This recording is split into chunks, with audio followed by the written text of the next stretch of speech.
Ladies and gentlemen, the play is the thing with your host, Judy Sleed.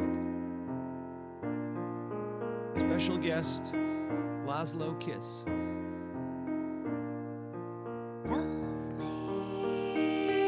Love me in Paris. Hello, for my show, the Play's the Thing, and I have a wonderful playmate. I brought him over from Hungary, Laszlo. How are you, Laszlo? I'm very well, thank you. So good that you could come on such a short notice.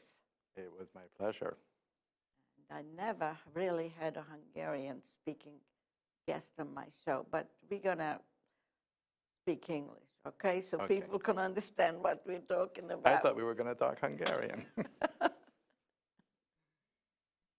So we met at Maureen's Haven, where we give shelter and food for the homeless.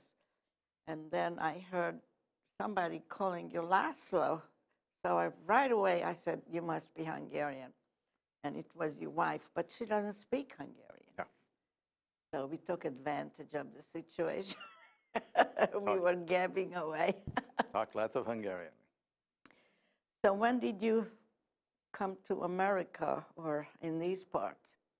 Well, I came to America in 1970, May of 1970. I was 13 and a half years old.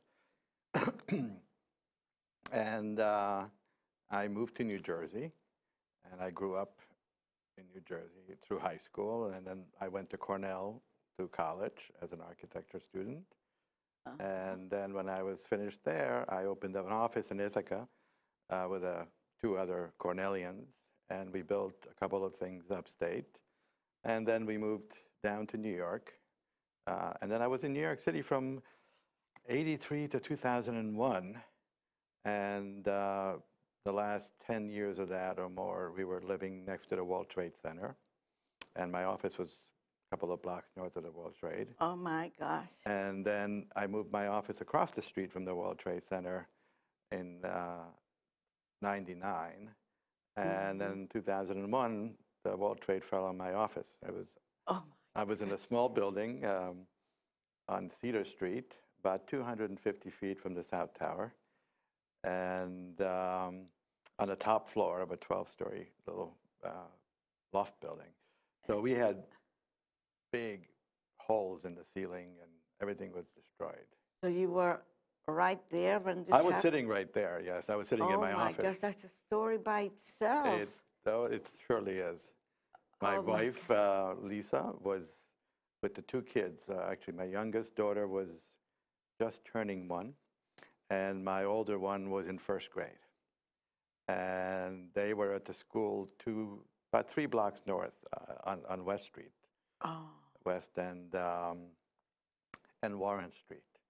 And so we were actually lucky that we weren't home because we lived in Battery Park City.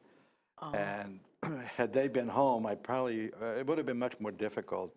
But I actually managed to get to the school, and then the towers fell, and then we walked up, down. And then we couldn't go home for 2 months, or 2.5 months. So that's how we ended up out here. My in-laws had a summer house. We stayed there. We came out the next day. We lived there for a year, or actually less than a year. What happened to your business? I had some very good friends who they had some empty space, and a week later we were up on 19th Street and 5th Avenue, and we bought computers, and I went back to the old space with police escort and all that. And rescued as much as we could, mostly computer hard drives, so we could get the data from them. And then my wife didn't really want to move back, so I ended up living there during the week, here during the weekends, splitting my time between New York and here. And that was very difficult. So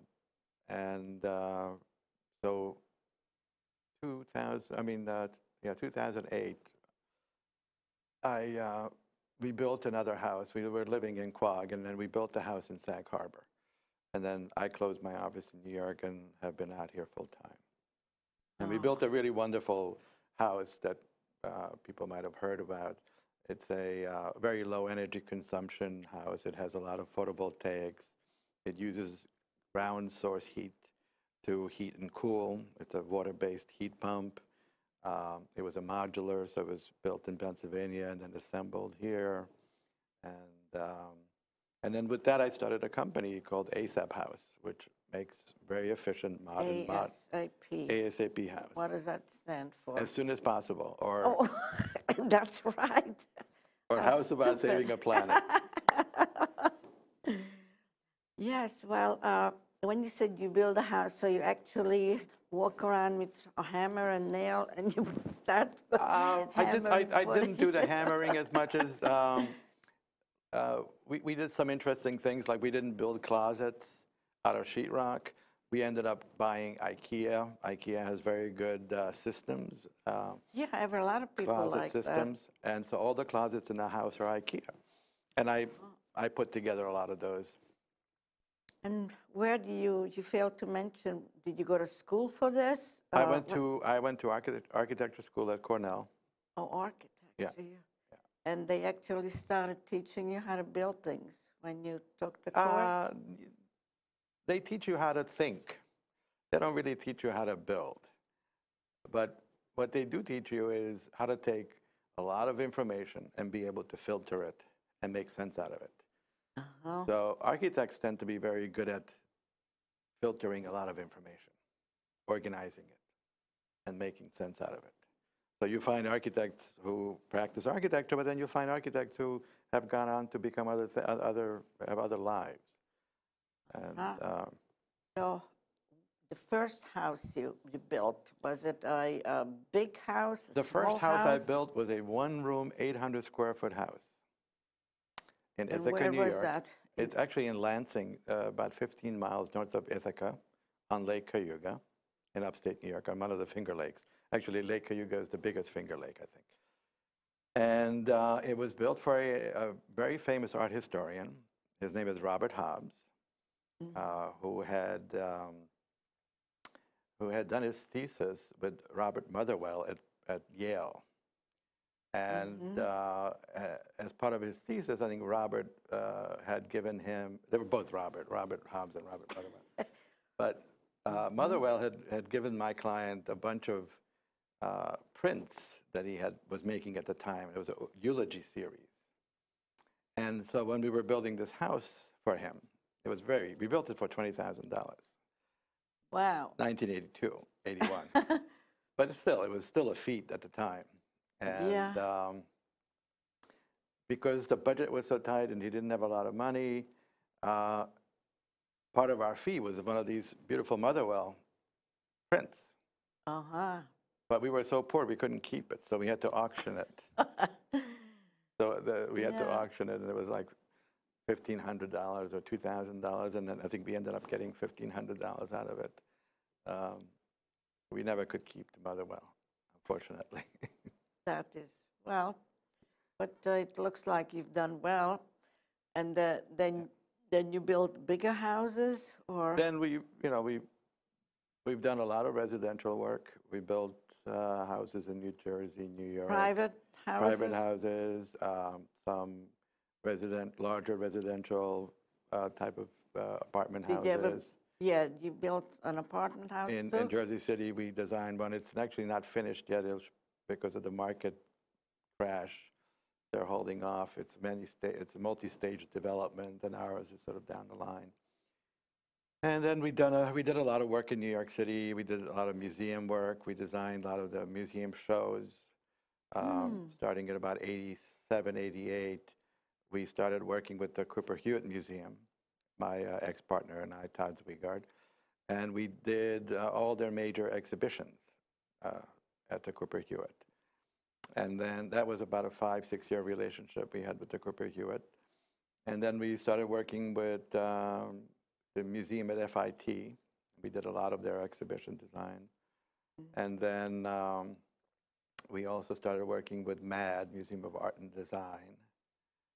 And we did a lot of their exhibitions. And then we did the installation for the opening exhibit, they moved to 1 Columbus Circle. Oh, I know The new that museum. area.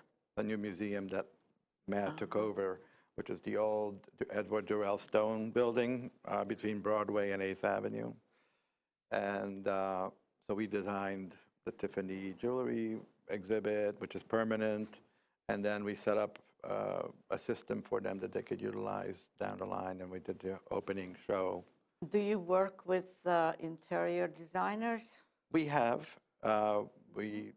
We designed a big townhouse, about 12,000 square foot townhouse in Manhattan for a couple who had a very long-standing relationship with a wonderful man, Morton Levine, who passed away a couple of years ago. But he was their interior designer on call. On call. Yes.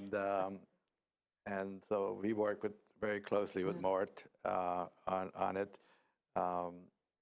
It was a big house, 12,000 square feet. It's a pretty big house for New York City. I mean, not out here, but in the city, that's a big house. And we designed about 20 pieces of furniture for it.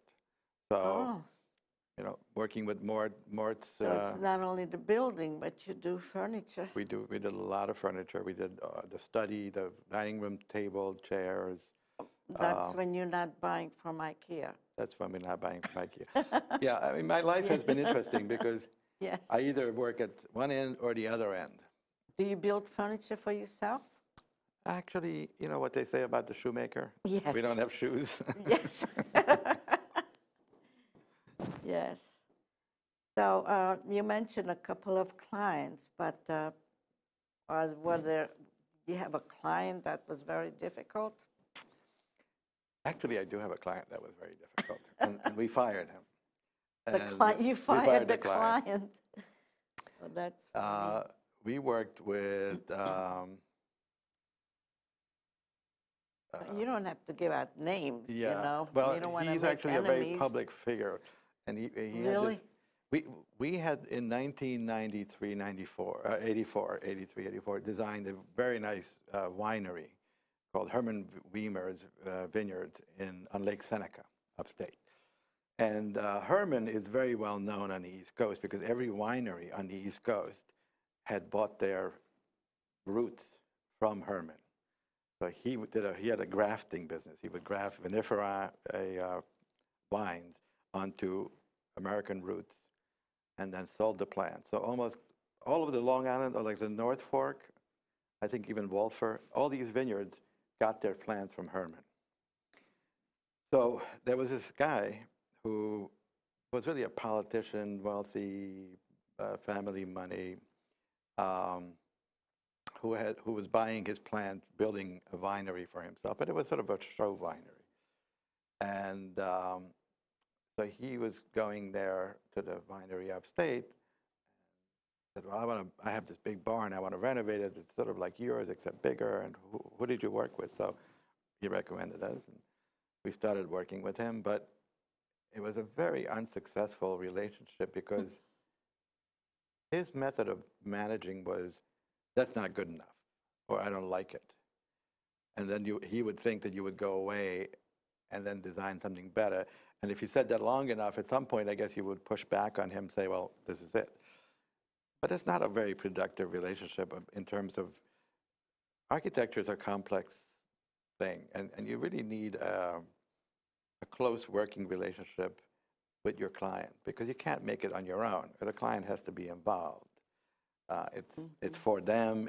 Everything that I have always built has been very specific to the place, the person, and the function. So not two things look alike. So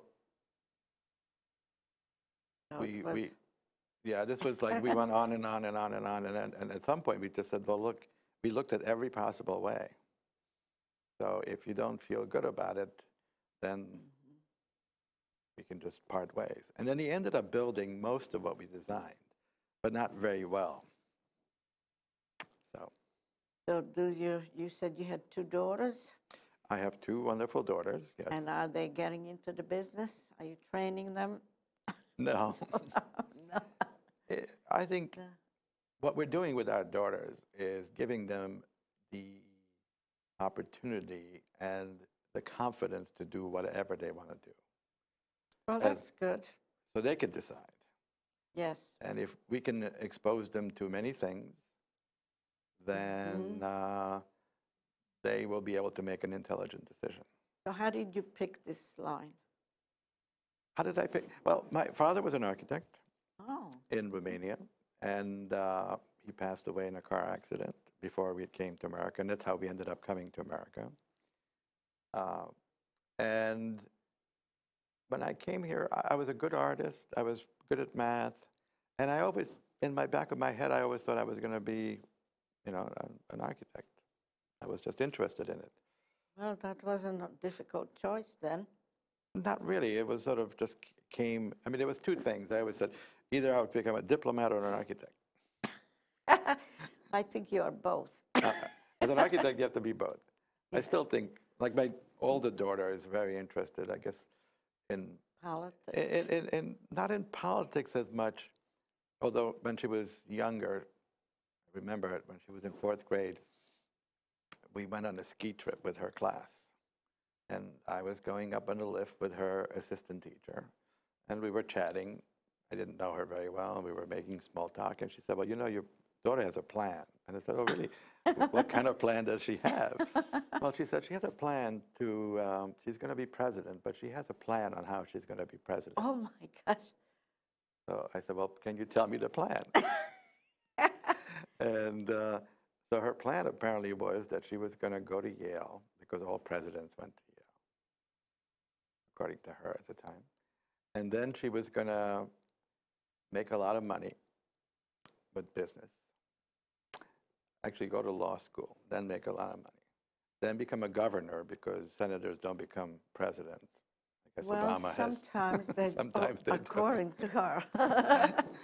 But at the time, Yeah. it was true. And then from a governor, she would become president. So how is she doing so far? Did she become governor yet? She was the president of her, actually president or vice president or whatever Of they her have in her class? class for 2 years or something. Oh, And she has run very, so she's getting Diligently. the experience. yeah, she She's ran, still- she lost, she ran, she lost, then she ran, she won. And then she won again, and then the last Well, year she you lost nev- again. You know what they say, hey, you never know. If you don't, right? It's like the old joke, you know, the old joke about the guy who wants to win the lottery. No? And he said, and he prays every day to God, please let me, you know, win I want to really lottery. poor, I want to win the lottery. And this goes on for 6 months.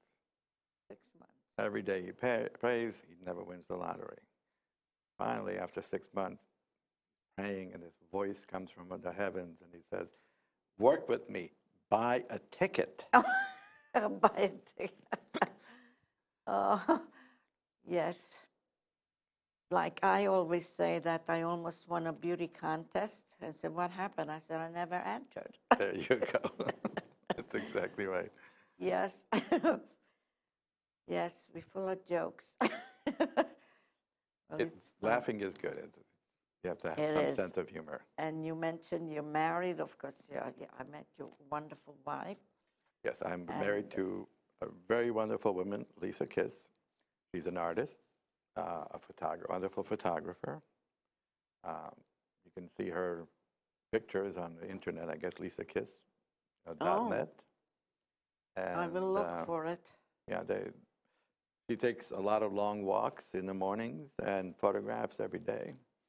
And out of that, photography comes, you know. And she has shows and where she's... Yes, she's doing exhibits, and she's doing a lot of art shows through the year coming up. Actually, she started doing these art shows recently, and the Long Island Art Alliance had a art and craft show at their headquarters in, I think it's in... Ashwag Hall? No. This is like back in Smithtown. We're further back than Smithtown. Oh. I'm trying to think of the name. But anyway, it's called the Long Island Art Alliance, and they have a big building where they have studios and classes, and so they do this big holiday fair. And that was like the first show she did. And she sells these wonderful little photographs. And she won Best in Show, first time around. So Well, that's good. That's good. Do you have her art hanging in your home? it's all her art, except I have one piece.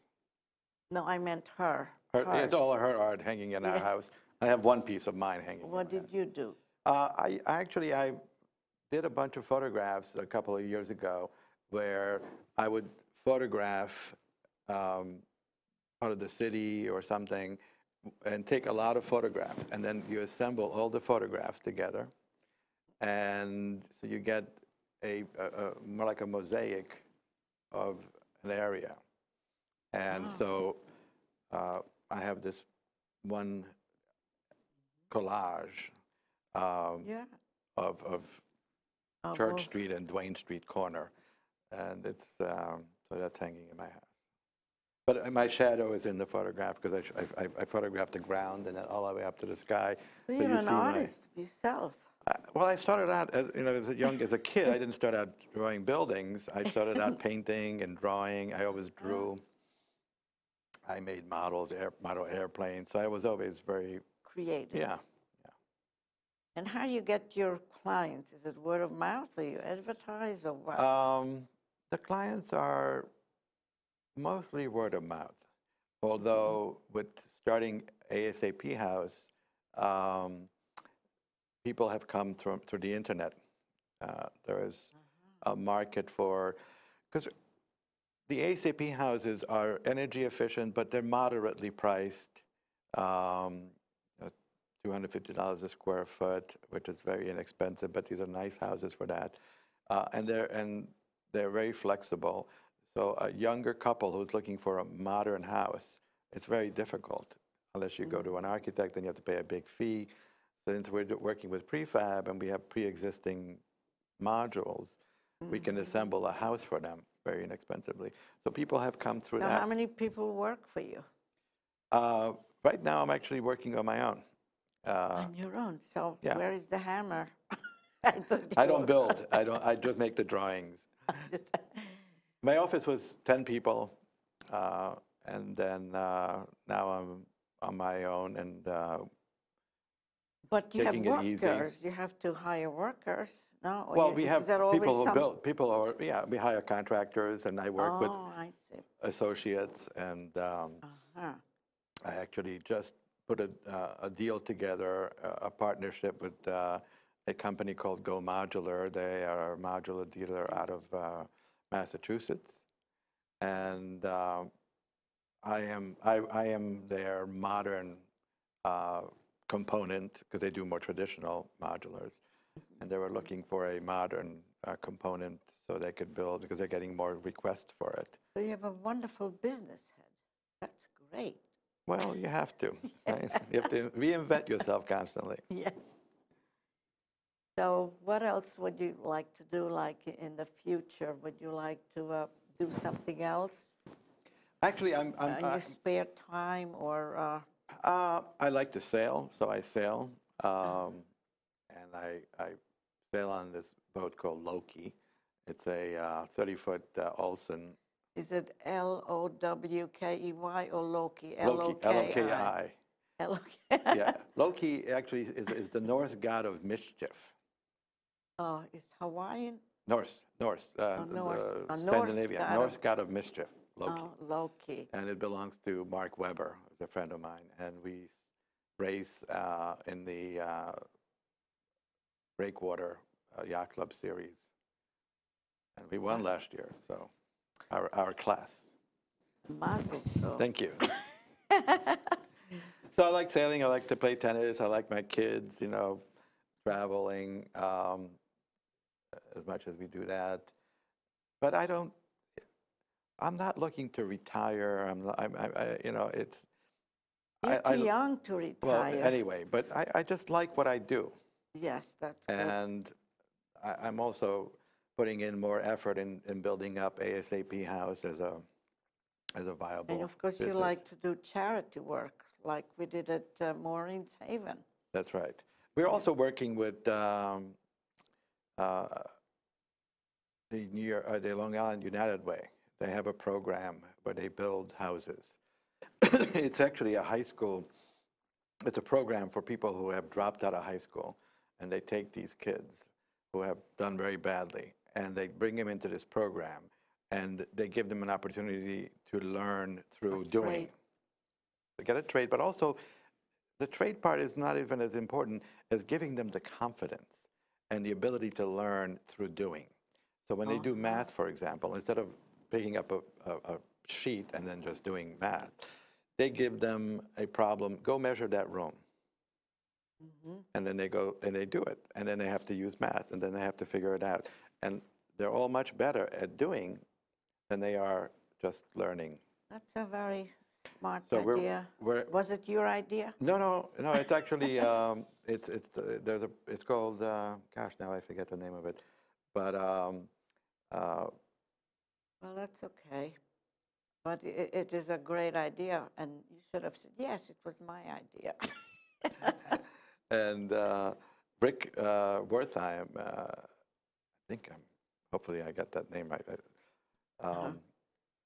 Well, if you He's had the one who runs the program, and we're actually building I designed a house for them that they're going to be building with this program, and it's a very energy efficient, affordable house. That's really great. Yeah, And so- how many people know about this? How many people know about this? About the program, or that I was helping them? No, that you're doing this for them. Not enough Well, people. Not enough Not people. enough Well, people. I hope everybody will watch this program and will know about it and will inquire. And our half hour is up.